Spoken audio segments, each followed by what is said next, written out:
నీవు స్వస్థతను పొందుట నాకు ఇష్టమే అన్నాడు.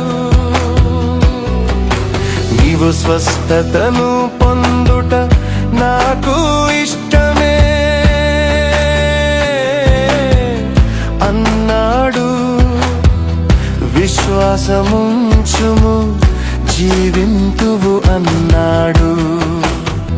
విశ్వాసముంచుము జీవింతువు అన్నాడు. మరియమ్మ పుత్రుడు వడ్రంగి కుమారుడు పాపులకు స్నేహితుడు